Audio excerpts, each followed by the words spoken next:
यह कहानी एक छोटे से गांव की है जहां एक प्राचीन हवेली के बारे में कई कहानियां मशहूर थी।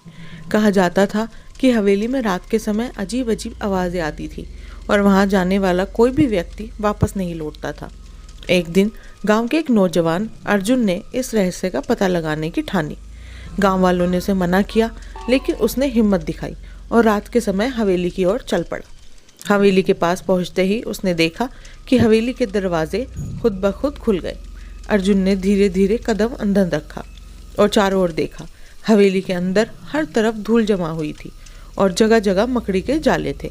अचानक उसे किसी के चलने की आवाज़ आई।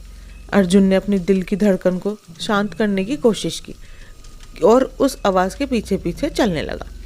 आवाज़ उसे हवेली के पुराने पुस्तकालय तक ले गई। अर्जुन ने देखा कि एक पुरानी किताब खुद ब खुद खुली पड़ी थी। उसने हिम्मत करके उस किताब को उठाया और पढ़ना शुरू किया। जैसे ही उसने किताब का पहला पन्ना पलटा, हवेली में तेज हवा चलने लगी और सभी दरवाजे जोर से बंद हो गए।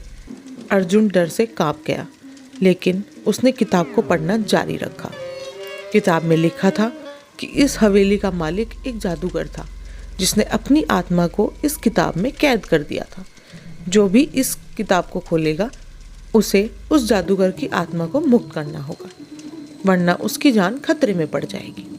अर्जुन ने महसूस किया कि हवेली की हर चीज़ अब उसकी ओर बढ़ने लगी थी, जैसे कि जादूगर की आत्मा उसे पकड़ने की कोशिश कर रही हो।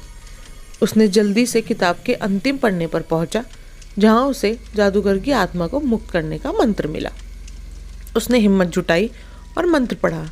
जैसे ही उसने मंत्र पूरा किया, हवेली में जोरदार धमाका हुआ और चारों ओर रोशनी फैल गई। अगले पल अर्जुन ने खुद को हवेली के बाहर पाया। हवेली गायब हो चुकी थी और वहाँ एक खाली मैदान था। गांव वालों ने देखा कि अर्जुन सुरक्षित वापस आ गया है। उन्होंने उसके साहस की सराहना की, उसे गांव का नायक मान लिया। लेकिन अर्जुन ने कभी किसी को नहीं बताया कि उस रात वास्तव में क्या हुआ था। हवेली के रहस्य को उसने हमेशा अपने दिल में दबा कर रखा। धन्यवाद।